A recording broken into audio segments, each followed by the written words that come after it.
दोस्तों हाल ही में मैंने रेनफील्ड मूवी देखा है और ये फिल्म 2 हफ्ते पहले ही रिलीज हुई है। तो आज की वीडियो में हम इस फिल्म की कहानी को एकदम शॉर्ट में समझने की कोशिश करेंगे। अब वीडियो शुरू करने से पहले मैं आपसे रिक्वेस्ट करता हूं कि अगर आप हमारे चैनल पर नए हैं तो हमें सब्सक्राइब करके बेल आइकॉन को जरूर दबा दीजिएगा। So now with that said, let's roll the intro.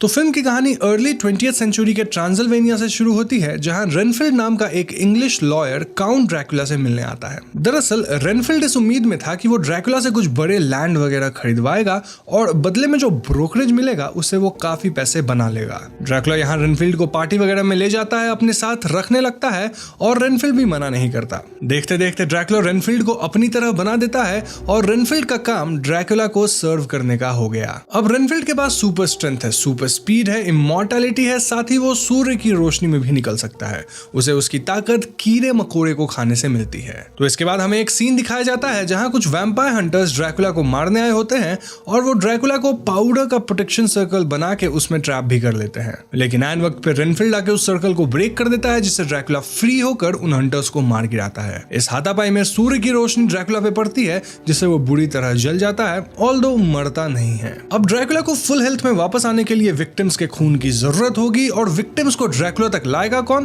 Well, अपना रेनफील्ड। इस पॉइंट तक रेनफील्ड भी ड्रैकुला को सर्व कर करके थक चुका है और ये दोनों न्यू ऑर्लिन्स मूव करते हैं, एक पुराने से अबैंडन्ड हॉस्पिटल बिल्डिंग में, जहां पे ड्रैकुला छिपके रहेगा और रेनफील्ड वहीं पे विक्टिम्स को लाएगा। हमें बताया जाता है कि समय के साथ ड्रैकुला के पास अब उतनी संपत्ति नहीं रही जितनी पहले हुआ करती थी। हमेशा हम पुराने फिल्मों में देखते हैं कि ड्रैकुला बहुत अमीर है, लेकिन यहाँ थोड़ा सा कड़की चल रही है। एनीवेज, रेनफील्ड यहाँ एक 12 स्टेप सेल्फ हेल्प ग्रुप को ज्वाइन करता है, जो कि उन लोगों के लिए था जो को डिपेंडेंट रिलेशनशिप्स में है। बेसिकली को डिपेंडेंट रिलेशनशिप्स में एक अब्यूजर होता है जो कि अपने पार्टनर का बस इस्तेमाल करता है और पार्टनर इससे बाहर निकल नहीं पाता। रेनफील्ड का प्लान था कि इस ग्रुप में जिन अब्यूजर्स की बात होगी वो उसे मारकर ड्रैकुला के लिए एज ए फूड ले जाएगा। वो तो ऐसे भी बुरे ही लोग होंगे ना, तभी अब्यूजर है। तो रेनफील्ड यहाँ थोड़ा मोरली सोचने लग गया था। तो ऐसे ही एक विक्टिम अपने बॉयफ्रेंड के बारे में बताती है और रेनफील्ड उसके बॉयफ्रेंड को हंट करने किसी वेयर हाउस तक पहुंचता है। अब यहाँ रेनफील्ड जिस बंदे को मारने आया था वो एक्चुअली में एक बड़े क्राइम फैमिली से ड्रग चुरा लिया था। जी हाँ, ऐसे में क्राइम फैमिली वाले अपने असैसिन को भेजते हैं और सब में आपस में हाथापाई हो जाती है। रेनफील्ड यहाँ बग्स खा के सबको ओवरपावर करता है एंड देन वो टेडी नामक इंसान के पीछे भी जाता है, जो कि इस बड़े क्राइम फैमिली का वारिस होगा। एक्चुअली में ये क्राइम फैमिली का नाम था लोबो फैमिली, जो कि पूरे शहर को चलाती है और इनके चंगुल में सभी लोग हैं। इनफैक्ट पूरी पुलिस इनके ही इशारे पे नाचती है। अब इस फैमिली की जो एक हेड है, एक लेडी है, वो टेडी लोबो की मॉम है और यहाँ टेडी लोबो थोड़ा फट्टू टाइप का इंसान है। टेडी रेनफील्ड से बच के भागता है और वो पुलिस द्वारा रैश ड्राइविंग के लिए पकड़ा जाता है, जहां उसके पास से ढेर सारा ड्रग्स भी मिलता है। टेडी को रेबेका नामक ऑफिसर पकड़ती है और यहाँ हम जान पाते हैं कि रेबेका के पिता भी पुलिस में थे, जो कि काफी ईमानदार थे और लोबो फैमिली वालों ने ही उन्हें मरवा दिया था। खैर, इसके बाद रेबेका टेडी को पुलिस स्टेशन ले जाती है एंड पुलिस स्टेशन में रेबेका टेडी से पूछताछ करने का प्लान कर ही रही होती है कि तभी टेडी को रिहा कर दिया जाता है। जी हाँ, टेडी के परिवार का इतना इन्फ्लुएंस था कि यूनिट के जो कैप्टन थे वो तक रेबेका को इस सब से दूर रहने कहते हैं, यानी कि वो भी पैसे लेते होंगे उस फैमिली से। इन शॉर्ट में कहना ये चाह रहा हूँ कि इनका जो पूरा डिपार्टमेंट था वही करप्ट था। यहाँ हम ये भी जान पाते हैं कि रेबेका की एक बहन भी है जिसका नाम केट है और वो एक FBI एजेंट है। दूसरी तरफ रेनफील्ड जिन लोगों को मारा था उनकी लाश वगैरह लेकर ड्रैकुला तक पहुंचता है और ड्रैकुला को इनका खून पसंद नहीं आता। वो कहता है कि उसे किसी यंग इनोसेंट लोगों का खून चाहिए, ना कि गुंडे मवाली लोग का। वो रेनफील्ड पे गुस्से में अटैक भी करता है एंड देन अपने खून से रेनफील्ड को हील कर देता है, डिपिक्टिंग कि ड्रैकुला के खून में सुपर हीलिंग प्रॉपर्टीज हैं। खैर, तो अब रेनफील्ड को कुछ इनोसेंट लोगों को लाना था, तो ऐसे में रेनफील्ड एक रेस्टोरेंट में जाता है ताकि वो किसी कॉमन इंसान को पकड़ सके, लाइक कोई चीयर लीडर, नन इत्यादि। उसी वक्त रेबेका भी सेम रेस्टोरेंट में तहकीकात करने आती है क्योंकि उसे क्राइम सीन पे इस रेस्टोरेंट का एक पेन मिला था। एक्चुअल में ये पेन रेनफील्ड तब अटैक के लिए यूज किया था जब ड्रग्स वाले लॉन्डो से उसकी लड़ाई हुई थी। खैर,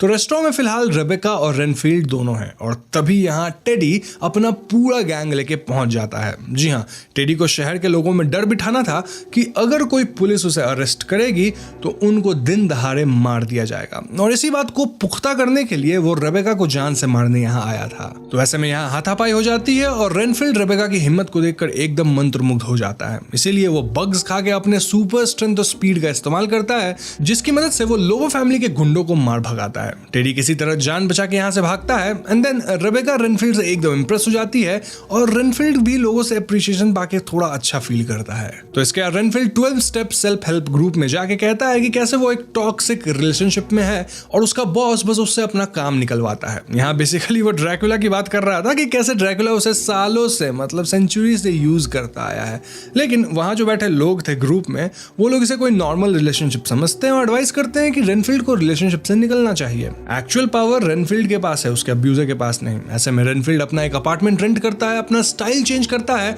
और एक नॉर्मल जिंदगी जीने की कोशिश करने लगता है। वो पुलिस में जाके लोबोस के खिलाफ स्टेटमेंट भी देता है, which was a big thing, क्योंकि बाकी लोग तो स्टेटमेंट देने से डरते थे, ऑब्वियसली लोबो फैमिली का जो इतना वर्चस्व था। दूसरी तरफ टेडी की माँ, जो कि इस पूरे फैमिली की हेड थी, उनका नाम है बिला फ्रांसिस्का, वो कहती हैं कि जिस इंसान ने टेडी के गैंग को मारा है उसे इन्हें मार गिराना होगा। गैंग के लोग रेनफील्ड के फेस को मैप करते हैं और कैमरा ट्रैकिंग से पता लगा पाते हैं कि उस रात रेनफील्ड एक अबैंडन्ड हॉस्पिटल बिल्डिंग में गया था। ये लोग गैंग के साथ उस बिल्डिंग पे अटैक करने पहुंचते हैं, लेकिन हम सब जानते हैं कि वहां कौन है, ड्रैकुला। जी हाँ, ड्रैकुला तुरंत ही सबको मार गिराता और इससे पहले वो टेडी को भी मार देता। ड्रैकुला को पता चलता है कि टेडी एक्चुअली में बिगेस्ट क्राइम फैमिली से है। अब ड्रैकुला को भी वापस से रूल करना था पूरे सिटी पे, तो वो टेडी को मारने के बजाय उससे डील कर लेता है ताकि वो सिटी पे रूल कर सके।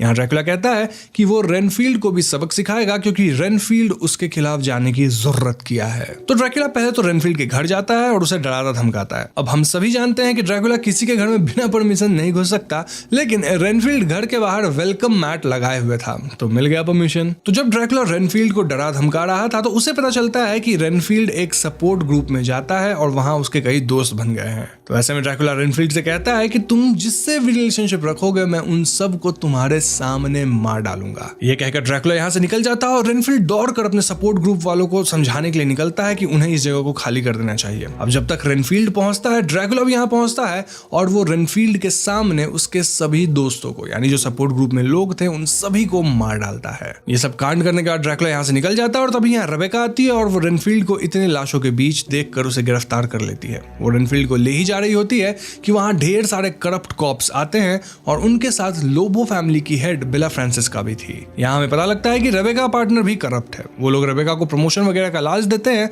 बदले में बस उसे रेनफील्ड को उन्हें सौंपना था ताकि वो लोग उसे मार डाले। लेकिन रेबेका ईमानदार थी और वो किसी तरह रेनफील्ड के साथ यहाँ से भागती है। इस चेज में रेबेका को गोली लग जाती है और रेनफील्ड उसे अपने घर पे लाकर मरहम पट्टी करता है। रेनफील्ड यहाँ रेबेका को अपना सारा सच बताता है और ये दोनों मिलकर लोबो फैमिली से लड़ने का सोचते हैं। अब स्वॉट टीम वाले भी इन पे यहाँ पे अटैक करते हैं, लेकिन अगेन रेनफील्ड अपने पावर्स का इस्तेमाल करके सबको ओवरपावर कर देता है। मीनवाइल लोबो फैमिली वाले रेबेका की बहन केट को किडनैप कर लिए थे और वो इन्हें अपने अड्डे पे बुलाते हैं। ये दोनों वहां पहुंचते हैं जहां हमें पता लगता है कि ड्रैकुला लोबो फैमिली के साथ मिल चुका है और वो टेडी को और 4-5 और गुंडों को रेनफील्ड जैसी ताकत दे दिया है। तो यहाँ लड़ाई शुरू हो जाती है जिसमें रेनफील्ड सभी सुपर पावर्ड गुंडों को मार गिराता है। मीनवाइल रेबेका अपनी बहन केट को बचाने जाती है जहां उसकी मुलाकात ड्रैकुला से होती है। रेबेका पाती है कि उसकी बहन केट को इतना मारा गया है कि वो मौत के कगार पे है और उसे बस ड्रैकुला का खून ही हील कर सकता है। अब केट को ठीक करने के बदले ड्रैकुला रेबेका से उसकी लॉयल्टी चाहता था, यानी उसको अपना सेवक और गुलाम बना लेता।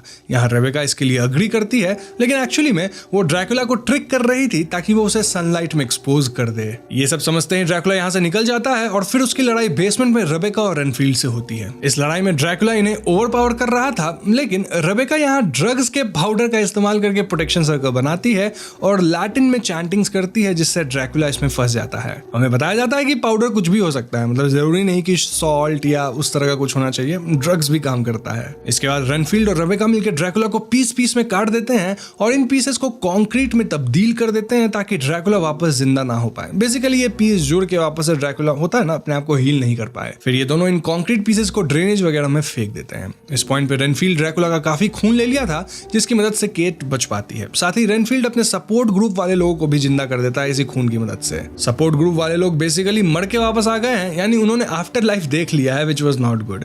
अब रेनफील्ड अपनी जिंदगी जी सकता है और यहीं पे फिल्म खत्म हो जाती है। तो दोस्तों यही थी रेनफील्ड फिल्म की कहानी और ये एक छोटी सी एक्सप्लेनेशन है क्योंकि फिल्म हॉरर कॉमेडी है जिसमें वैसा कुछ डीप है ही नहीं। मुझे उम्मीद है कि आपको ये एक्सप्लेनेशन पसंद आई होगी और अगर पसंद आई इस वीडियो को लाइक और शेयर जरूर कीजिए। साथ ही अगर हमारे चैनल पर नए हैं तो हमारे चैनल को सब्सक्राइब करके बेल आइकन को जरूर दबा दीजिएगा, क्योंकि हम अपने चैनल पे ऐसे वीडियोस लाते रहते हैं। पीस।